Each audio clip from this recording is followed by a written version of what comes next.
Méditation biblique du soir. Thème: l'obéissance immédiate qui active la destinée. Texte: Matthieu 2, verset 21. Joseph se leva, prit le petit enfant et sa mère, et alla dans le pays d'Israël. 1.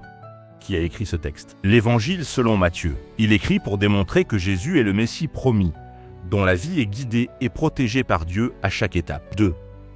À qui s'adresse-t-il? Principalement aux Juifs, pour prouver l'accomplissement des prophéties, mais aussi à toute personne qui entend la voix de Dieu, hésite à obéir, traverse une transition de vie. 3. Genre littéraire. Il s'agit d'un récit narratif historique. Ce n'est ni une parabole, ni une hyperbole, ni une métaphore. C'est un fait réel, montrant une obéissance concrète. 4. Contexte historique et biblique. Après la mort d'Hérode, Dieu ordonne à Joseph de retourner en Israël. Matthieu 2, verset 20. Matthieu 2, verset 21 montre la réponse de Joseph. Il ne discute pas, il ne retarde pas, il obéit immédiatement. C'est le passage de la révélation à l'action. 5.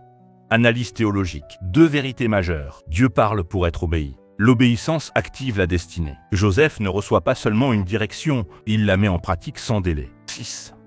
Définition des termes clés. Se leva, egero, egiro, se lever, sortir d'un état passif pour agir. Implication. L'obéissance commence par une décision. Prit, paralambano, paralamvano. Prendre avec soi, assumer une responsabilité. Implication. Obéir implique de porter ce que Dieu confie. Allah, erkomai, erhome. Se déplacer, avancer vers une destination. Implication. L'obéissance produit un mouvement. Pays, Eretz, Eretz, hébreu. Territoire, lieu d'accomplissement de la promesse. Implication. Dieu conduit vers un lieu précis de destinée. 7.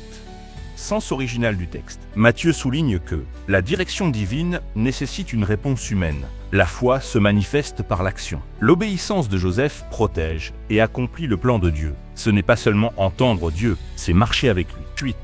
Interprétation correcte, herméneutique. Bonne méthode. Lire avec Matthieu 2, versets 19 à 20. Instruction divine. Observer la rapidité de l'obéissance. Comprendre la responsabilité de Joseph dans le plan divin. Conclusion. La volonté de Dieu s'accomplit par des hommes qui obéissent. 9.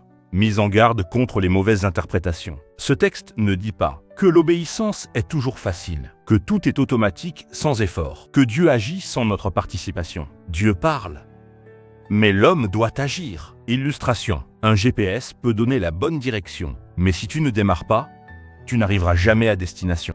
Exemple concret aujourd'hui, Dieu te demande de changer de direction. Il te pousse à quitter une situation. Il t'appelle à avancer dans un projet. La question n'est pas « Dieu a-t-il parlé ?» mais « Vas-tu obéir ?» Message clé du jour. L'obéissance immédiate ouvre la porte de la destinée. Action spirituelle. Aujourd'hui, identifie ce que Dieu t'a déjà dit. Arrête de retarder. Passe à l'action. Dis « Seigneur, donne-moi la force d'obéir sans délai. » Acte prophétique.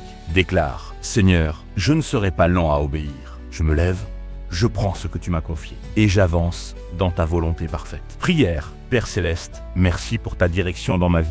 Délivre-moi de l'hésitation et de la peur. Donne-moi un cœur prompt à obéir. Que mes actions reflètent ta volonté. Conduis-moi dans l'accomplissement de ma destinée. Amen.